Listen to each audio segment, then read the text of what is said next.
咪行開咗。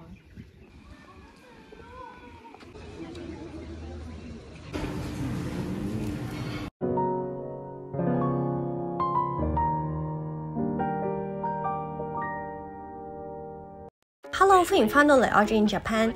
今次繼續夏日北海道嘅影片，帶大家去兔媽門星野度假村。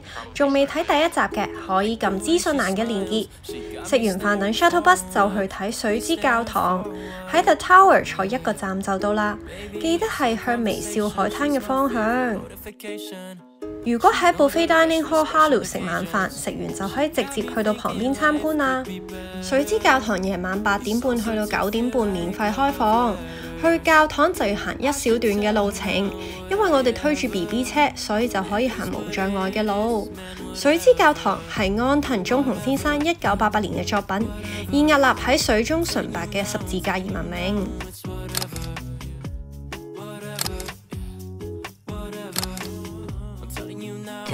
2,000 years later。第二日一早就要去兔媽門夏天嘅重頭戲去睇雲海啦。雲海就唔係每一日都會發生嘅，發生嘅機率可以當日朝頭早睇官網，或者住宿星野就可以開電視去睇。當日雖然知道雲海好大機會唔會發生，但係我都係決定自己一個去睇下。去之前4日都有雲海，然後我去嘅之後嗰日都有雲海，不過我就唔願意再早起去睇啦。住宿星野都會得到免費嘅通行證，包括雲海嘅纜車、微笑海灘同埋木林之湯。朝頭早4點50分去到 The Tower 門口就坐穿梭巴士，10分鐘之後去到纜車站。如果想慳時間，可以快啲上山，就建議大家揸車去纜車站。如果冇纜車票可以即場買，大人就係19 yen，7至11歲嘅小朋友就係1200 yen。查票之後就可以攞到一張籌，我已經係第97組客人啦。然之後就係無盡嘅等待，好彩有大量座位，估唔到冇雲海都有咁多人。每次叫號都係一大堆號碼，最終等咗35分鐘就被叫號。我一個人嚟都係獨佔一架纜車。雲海平台嘅開放時間係2025年嘅5月8號去到10月14號。而6月1號至10月14號就係朝頭早5點至8點，而之前嘅時間就係去到7點鐘，呢個係纜車最後嘅發車時間。一去到就會見到小商店賣各種嘅紀念品同埋明信片。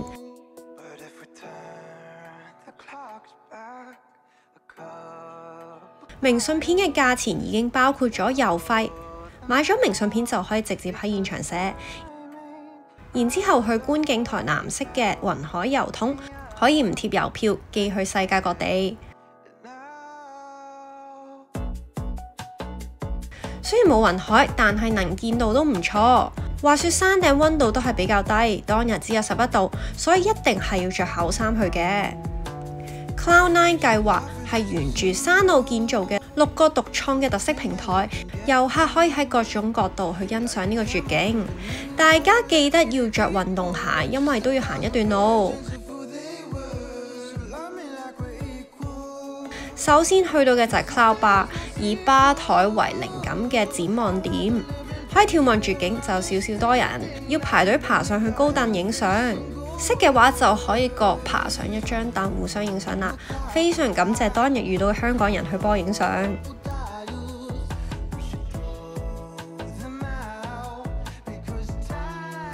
繼續行就會見到雲海平台99樂園啦。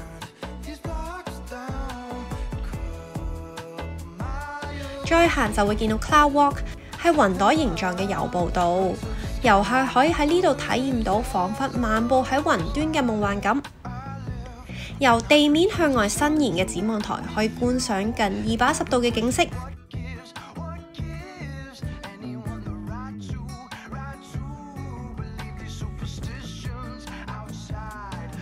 之後就一段上山嘅樓梯啦。Sky Wedge 係突出喺空中，好似船頭甲板造型嘅展望台。之後就係 Cloud Bed， 全長15米。將直徑大概40至60 cm， 並且有彈性嘅軟墊串連起嚟，以雲朵組成物雲粒為主題嘅展望設施。軟墊係由家具商 6 inch 去開發製作嘅。Contour bench 係以等高線為意象，順住自然地形去建造而成嘅，全長117米嘅展望長凳。Cloud pool 係由長寬大概10米，好似巨大吊床咁嘅展望設施，每次最多10個人入去。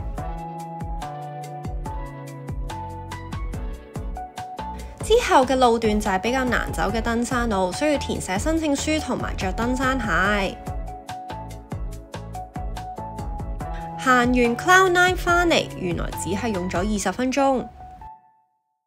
中意去日本郊外旅行，但係每逢花粉嘅季節，成日都會鼻痕，又會係咁打乞嗤流鼻水。敏感發作同免疫力有好密切嘅關係，而腸道就係人體最大嘅免疫系統，當中腸道嘅好菌減少，壞菌增加嘅時候，腸道嘅微生態就會失衡啦，進而引發各種過敏嘅反應。所以腸道健康係至關重要，透過增加腸道裡面嘅好菌數量，增加免疫系統，減少過敏問題。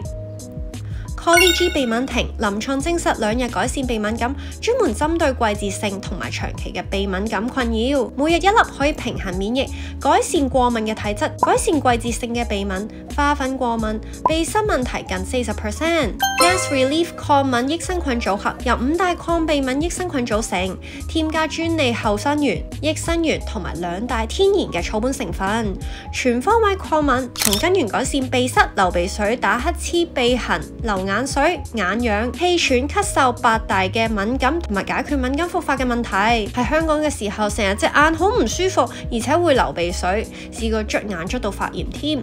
然之後做過敏測試，更加發現係塵蟎引起嘅嚴重眼同埋鼻敏感，數值有10以上，表示非常敏感。喺轉季溫差嘅季節，花粉塵蟎四圍飛，就更加容易激發過敏反應啦。本身嘗試過洗眼同埋洗鼻等等嘅方式，就覺得治標不治本。食咗2個星期嘅鼻敏婷，覺得大大改善咗眼同埋鼻敏感嘅症狀，唔需要早晚洗眼同埋洗鼻，亦唔會因為不停擤鼻涕而令到個鼻甩皮，眼睛唔會痕同埋紅腫，導致成日想瞓，影響日常生活。鼻敏婷適合長期鼻塞、花粉敏感、轉季易敏感體質人士。產品獲得美國 GRAS 安全認證，信心保證，孕婦同埋3歲嘅兒童適用。成人日常保健每日1粒，嚴重鼻敏感就每日2粒。成分天然，無西藥，無需要唔依賴。產品喺萬年有售，喺 description box 仲可以拎20蚊 coupon 添。最後就返去 Kumo Cafe， 提供咗各種以雲朵為主題嘅飲品同埋甜點，包括有雲朵雪糕、雲朵 macaron， 加入咗白雲形狀棉花糖嘅雲海咖啡，同埋放上咗好似雲朵咁鬆軟棉花糖嘅雲海汽水啦。打卡嘅人有唔少，叫咗梳打水，上面就係棉花糖。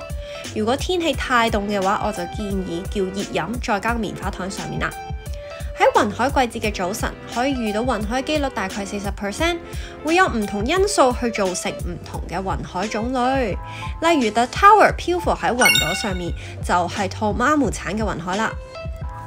托馬姆產雲海容易形成嘅條件就係托馬姆地區受高氣壓去籠罩，朝頭早天朗氣清，前一晚嘅夜晚至到清晨風速較弱，而清晨嘅氣溫急速下降。落山之後，把握時間去 Mikaku 食個早餐先。Mikaku 係位於 The Tower 裏面唯一嘅自助餐，提供以和食為主題嘅各種 menu。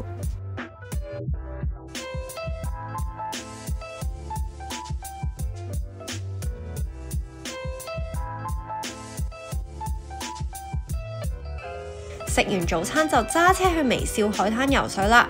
喺玻璃幕嘅館裏面，係常年保存30度以上嘅上下水上樂園，有日本最大30乘80米嘅人工造浪泳池嘅室內海灘。呢度有水深30 cm 嘅兒童專用泳池。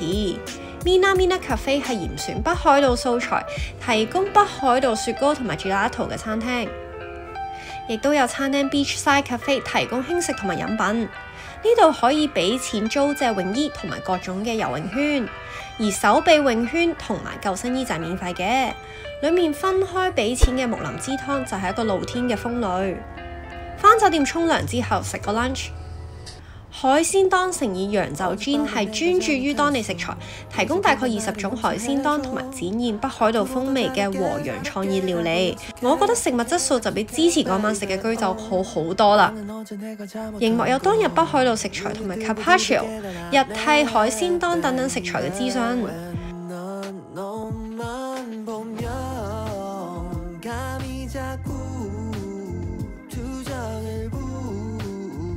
我哋叫咗炸薯仔、白酒煮蜆、自製味噌炸雞、ahijo、3種刺身、檸檬蒸白身魚、北海檔，仲有麵豉湯添。最後係白葡萄梳打。之後去 Cafe and Bar Tokino，lunch 就開11點去到5點鐘，而酒吧就係5點去到夜晚10點鐘啦。呢度有漢堡包同埋啤酒、咖啡等等。兒童餐就漢堡包、薯條、士多啤梨同埋飲品都係500 yen 咋。晚餐係 buffet dining hall 哈魯食，注意呢度夜晚係需要預約嘅。晚餐以蟹乘以鮭魚做概念，提供精心製作嘅料理，並且以自助餐嘅形式去呈現。由師傅即叫即做嘅手卷，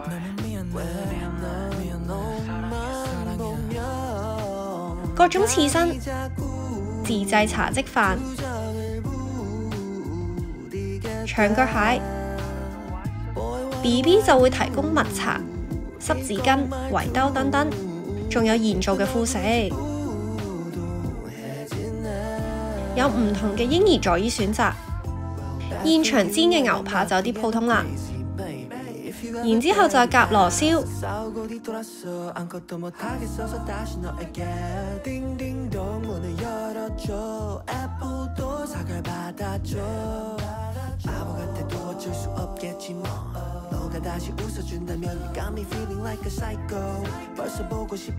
咖喱、葉菜、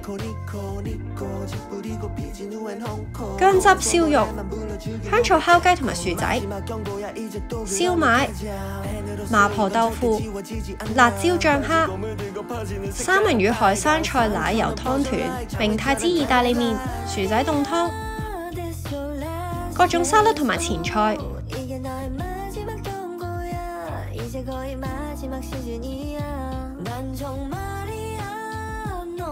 炸雞春卷、蟹肉湯、冷麵、薯仔沙律、意式鯛魚生魚片、棒棒雞、甜品同埋水果。